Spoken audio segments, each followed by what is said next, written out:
ঘোষণা করে দিলেন যে আমার নবী तमाम বিশ্ব সময়ের জন্য রহমত রহমত রহমত রহমত। তুমি রাসূলের আদর্শ মানো, রাসূলের সুন্নাত মানো, রাসূলের জীবন আদর্শ মানো। যদি মানো তাহলে দুনিয়াও তোমার জন্য সুখময় হবে, শান্তিময় হবে। মরণের সময় তুমি দেখবে মাটির কবর, আর মাটির কবর দুনিয়ার সমস্ত মানুষগুলা দেখবে তোমার কবর মাটির কবর। কেবল তুমি দেখবে তোমার কবর মাটির কবর নাই, জান্নাতের বাগান হয়ে গেছে। সম্মানিত হাজিরিন, রাসূলের একটা সুন্নাত হলো টুপি, রাসূলের সুন্নাত হলো দাড়ি। টুপির একটা মর্তবা আছে না নাই? টুপির একটা মর্তবা আছে। টুপি মাথায় দিলে কি মর্তবা আছে? আল্লাহর নবী মুহাম্মদ রাসূলুল্লাহ সাল্লাল্লাহু আলাইহি সাল্লাম এক গাজওয়া থেকে মতান্তরে এক সফর শেষে আয়েশার হুজরায় ঢুকলেন। ঢুকে বললেন, আয়েশা রে, একটু বিছানায় বসো, তোমার উরুতে মাথা রাইখে আমি একটু বিশ্রাম নিতে চাই। মা আয়েশা বসলেন, উরুতে মাথা রেখে আল্লাহর পয়গম্বর একটু বিশ্রাম নিতে চাইলেন।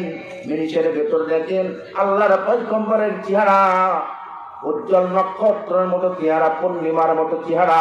সেই চেহারার ভেতর মেঘের মতো আবরণ করতেছে, ময়লা হয়ে যাচ্ছে, মলিন হয়ে যাচ্ছে। আয়েশা সিদ্দিকা রাদিয়াল্লাহু আনহা বলেন, ইয়া রাসূলুল্লাহ, ইয়া হাবিবাল্লাহ, আপনার নূরের মতো চেহারা, সেই চেহারার মতো কেন আবরণ পরে কালচে হয়ে যায়, মুখটা মলিন হয়ে যায়? আল্লাহর নবী চট করে আয়েশার বিছানায় বসে যায়।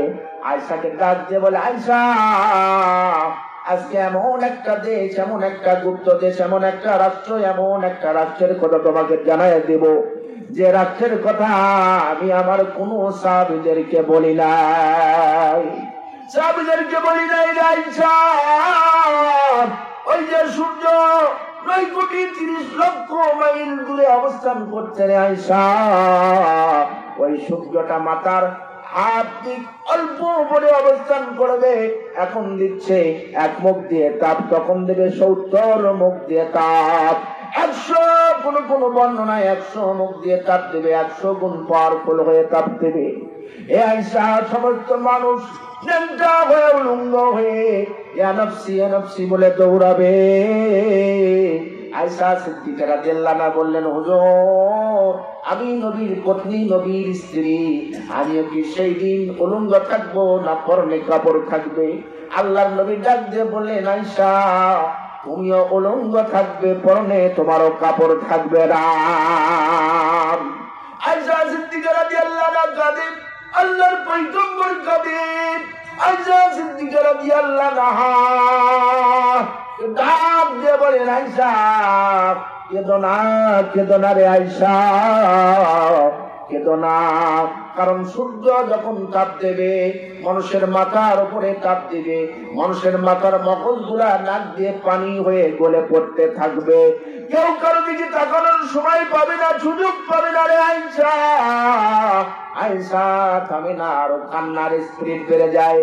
কান্না দিতে, কান্না করতে করতে ঘরের হুজরায় মাঝেতে গড়াগড়ি দিয়ে, বলক বালিকার মতো গড়াগড়ি দিয়ে কান্নাকাটি শুরু করে।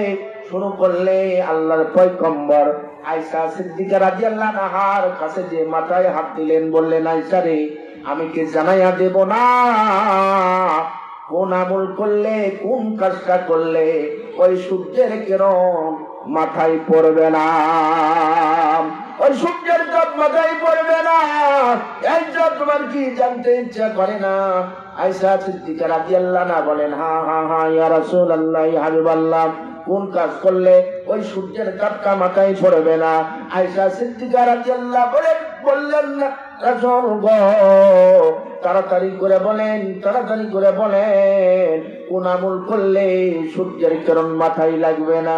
বলে, যে উম্মাত আমার 5 ওয়াক্ত নামাজ আদায় করবে, 5 ওয়াক্ত নামাজ আদায় করবে জামাতবদ্ধ হইয়া, এই জামাতবদ্ধ হওয়ার পরে গ্যাপ টাইম জোহর থেকে আসর, আসর থেকে মাগরিব, মাগরিব থেকে ইশা, আবার ফজর থেকে জোহর, এই সংক্ষিপ্ত এই সময় এই গ্যাপ টাইম দুনিয়াদারি করবে। এই কর্মের সময় যারা এই টুপিকে মাথায় রেখে চলবে, কিয়ামতের দিন ওই সকল উম্মতের মাথায় আল্লাহ সূর্যের তাপ ফালাবে না। তাহলে টুপির দাম কত? সেই জন্য শত্রু আছে কম না বেশি? কম না বেশি? এ ভাইয়ের আমার, বন্ধুরা আমার, আয়েশা সিদ্দিকা রাদিয়াল্লাহু আনহা বলেন, আয়েশা সিদ্দিকা রাদিয়াল্লাহু আনহা বলেন, এটা তো পুরুষদের হলো, মহিলাদের কি মহিলাদের জানা দরকার আছে না নাই? বাড়ির যে ওয়াজ করবেন কিনা? তার আগে আমি আপনার জন্য, আপনাদের জন্য, আপনাদের মসজিদের জন্য, আল্লাহর ঘরের জন্য, আল্লাহর ঘরের জন্য এই গভীর রজনীতে দান করবেন। নিজের আব্বার জন্য, নিজের মার জন্য, নিজের মার জন্য, নিজের বাবার জন্য, যারা কবরে শুয়ে আছে। আজকে আপনি কবরের পাশ দিয়ে হাইটা যান, আপনার মা, আপনার বাবা আপনার নাম ধরে ধরে ডাকে, বেটারে, এ বেটায় সন্তান, এ আব্দুর রহিম, আব্দুল করিম, আব্দুল বাসিত, তোরা কোথায়? আয় আমার কবরের পাশে, আয় আমার কবরের পাশে। কাউস্তাত নিয়ে সহ সূরা ফাতিহা পড়, সূরা ইখলাস পড়, দরুদ শরীফ পড়, দোয়া কর, আর আমার জন্য দান কর, আমার জন্য দান কর, আমার জন্য দোয়া কর। এইভাবে প্রতিনিয়ত মা বাবা বলছে, ওই মা বাবা যাদের কবরে আছে, মায়ের পায়ের নিচে আপনার আমার জান্নাত আছে। কথা কোন ঠিক কিনা? মায়ের পায়ের নিচে আমাদের জান্নাত। আল্লাহর পয়গম্বর আজ থেকে 1000 বছর আগে বলে গেছে, আজ-জান্নাতু তাহতাল আকদামি উম্মাহাত, জান্নাত মার পায়ের নিচে, জান্নাত মার পায়ের নিচে। কিন্তু এখনকার যুবকেরা জান্নাত খোঁজে বইয়ের মায়ের পায়ের নিচে। কথা কন, বইয়ের মায়ের পায়ের নিচে জান্নাত খোঁজে। কিয়ামত পর্যন্ত বইয়ের মায়ের পায়ের নিচে জান্নাত পাওয়া যাবে না, মাটি ছাড়া। কিন্তু আপনার মার পায়ের নিচে আল্লাহ জান্নাত ফিট করে দিয়েছে।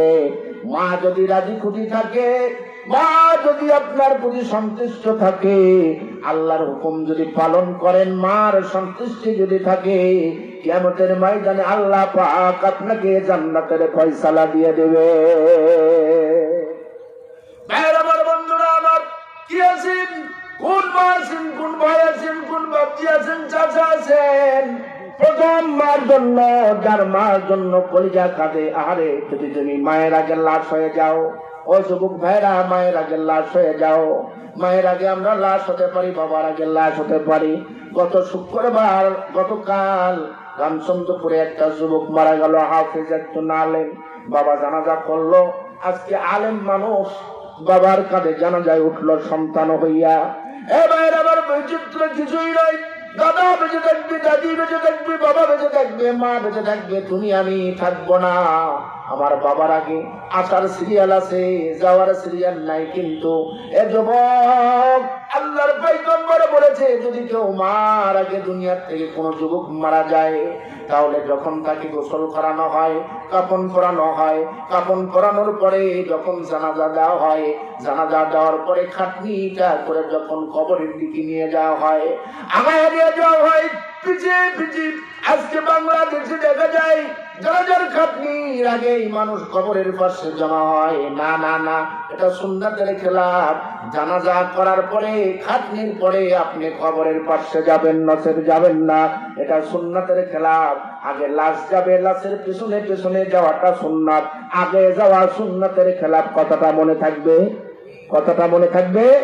সম্মানিত হাজির, যুবকটা তখন বুক ছেড়ে আত্মহারা হয়ে খুশিতে আনন্দিত হইয়া ডাক দিয়ে বলে, দুনিয়ার মানুষের, আরে তোর সাথে শত্রুতা ছিল দল নিয়ে, তোর সাথে শত্রুতা ছিল জমি নিয়ে, কথার কাটাকাটি হয়েছিল, 3 দিন 4 দিন 10 দিন আমার সাথে ভালোভাবে কথা বলিস নাই।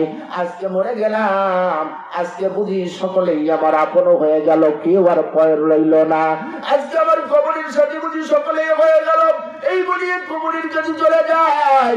কবরের কাছে যায় যখন 2-3 জন যখন কবরে নামে, যুবকটা বলে, হাই রে নিষ্ঠুরের, আরে তোরা সকলে আমার পর হয়ে গেলি, সকলে আমার পর হয়ে গেলি, আজ বুঝি 3 জন আমার কবরের সাথে হয়ে যায়, 3 জন কবরের সাথে হয়ে যায়। এই বলে যুবকটা যখন মন খারাপ হয়ে যায়, যখন বিসমিল্লাহি আলা মিল্লাতি রাসূলিল্লাহি বলে উঠে আসে, আরে মোটটা তখন বুক ভাই আর বলে, ও দুনিয়ার নিষ্ঠুরেরা রে, আমাকে কই তোরা একা রেখে গেলি,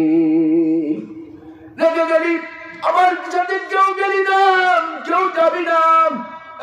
স্টুডেন্টরা, দুনিয়াবাসীরা, আমার একটি মেসেজ, আমার একটি কথা, আমার একটা ডায়লগ আমার জনম দুঃখিনী মার কাছে বলে দিস, মা যেন আমাকে তার দুধের দাম মাপ দিয়া দেয়।